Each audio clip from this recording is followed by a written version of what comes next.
नमस्कार, स्वागत है आपका इंडिया न्यूज पर और मैं हूं आपके साथ स्वाति सिंह। एक बार फिर नीतीश बिहार से निकल चुके हैं। बिहार के मुख्यमंत्री नीतीश कुमार मुंबई आ रहे हैं। वे एयरपोर्ट से सीधे मातोश्री जाएंगे और महाराष्ट्र के पूर्व मुख्यमंत्री उद्धव ठाकरे से मिलेंगे। इस बात की भी संभावना है कि वे उद्धव ठाकरे के साथ संयुक्त प्रेस कॉन्फ्रेंस भी करेंगे। उद्धव से मिलने के बाद वे शरद पवार के घर भी जाएंगे और बीजेपी के खिलाफ विपक्ष को एकजुट करने पर विचार विमर्श करेंगे। मिली जानकारी के अनुसार आपको बता दें कि मुंबई आने से पहले नीतीश कुमार बुधवार को उड़ीसा के मुख्यमंत्री नवीन पटनायक से मिलने वाले हैं। इससे पहले नीतीश ने राहुल गांधी, बंगाल के मुख्यमंत्री ममता बनर्जी, समाजवादी पार्टी के अध्यक्ष अखिलेश यादव, दिल्ली के मुख्यमंत्री अरविंद केजरीवाल के अलावा देश के कई दिग्गज नेताओं के साथ मुलाकात की है। बीजेपी की राजनीति मुंबई में उत्तर भारतीयों के दम पर चलती है, लेकिन बीजेपी के मराठी नेतृत्व को उत्तर भारतीय लीडरशिप नहीं चाहिए। इससे उत्तर भारतीय मतदाताओं और बीजेपी के उत्तर भारतीय नेताओं में आम धारणा बन गई है कि सत्ता के शिखर तक पहुंचने के लिए बीजेपी सिर्फ उनका इस्तेमाल करे, उससे उत्तर भारतीयों से वोट चाहिए, लेकिन सरकार और संगठन में नेतृत्व का मौका नहीं दे। इससे ये लोग बीजेपी से उकता गए हैं। वे मौके की तलाश में हैं।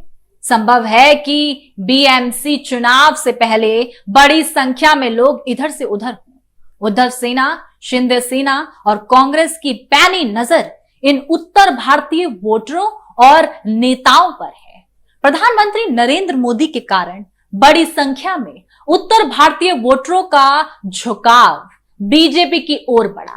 पहले ये वोटर कांग्रेस के साथ थे।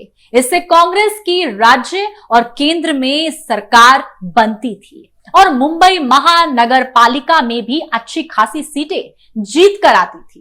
अब कांग्रेस का बुरा हाल है, जबकि कांग्रेस हमेशा उत्तर भारतीयों को संगठन और सरकार में महत्वपूर्ण स्थान देती थी। बीजेपी में उत्तर भारतीयों की स्थिति एकदम अलग है। मुंबई बीजेपी ने किसी उत्तर भारतीय को अध्यक्ष नहीं बनाया, संगठन में हमेशा दायम दर्जा दिया। राज्य में 1 साल से बीजेपी की सरकार है, लेकिन कैबिनेट में किसी उत्तर भारतीय को स्थान नहीं दिया। वहीं मंत्रिमंडल का विस्तार करते समय किसी न किसी उत्तर भारतीय को मंत्रिमंडल में शामिल करेंगे।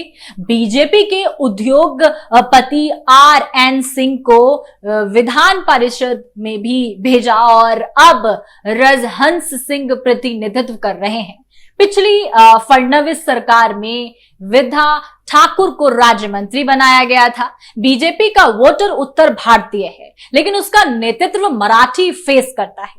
आशीष शेलर, विनोद तावेडकर और अतुल भतखालकर, पराग आडवाणी, अमित सतम और दूसरे दलों से आए प्रवीण दारेकर प्रसाद और नारायण राणे जैसे अन्य दिग्गज नेता हैं, लेकिन ये सभी मिलकर भी उद्धव ठाकरे के वोटर्स को बीजेपी की ओर खींचकर अब तक नहीं ला सके हैं। यहां तक कि कोकण में भी बीजेपी जीत का झंडा नहीं गाड़ सकी, जबकि मुंबई में राजनीति करने वाले बीजेपी के ज्यादातर मराठी नेताओं का संबंध कोकण से ही है। उत्तर भारतीय में ही नहीं बल्कि आम मतदाताओं में ये बात घर कर गई है कि मुंबई महानगर पालिका में हार के डर से बीजेपी चुनाव नहीं करा रही है। बीजेपी के कई नेता ये खुद स्वीकार करते हैं कि पार्टी ने जीतते समय जो सर्वे कराया, सभी में ये बात सामने आई कि उद्धव के मराठी वोटर आज भी उद्धव के साथ खड़े हैं, इसलिए बीजेपी चुनाव से दूर भाग रही है। हालांकि बीजेपी के पदाधिकारी इसके लिए कोर्ट को जिम्मेदार ठहराते हैं। उनका कहना है कि बीएमसी चुनाव से संबंधित कई सारे मामले अदालतों में चल रहे हैं, इसलिए चुनाव नहीं कराया जा सकता।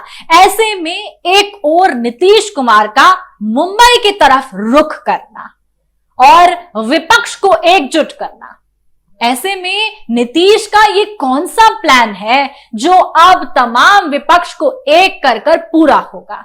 जिस तरीके से मुंबई के चुनाव को लेकर तमाम तरीके के सियासी, जिस तरीके से हम देखते हैं कि तमाम ऐसे बातें निकलकर सामने आती हैं, ऐसा घमासान मुंबई की, महाराष्ट्र की सियासत में छिड़ा रहता है, ऐसे में नीतीश का वहां पहुंच जाना और विपक्ष को एक करना, बीजेपी के जिस तरीके से दूसरे पलड़े में खड़े हो जाना पूरे विपक्ष को लेकर, इससे नीतीश को कितना फायदा पहुंच सकता है?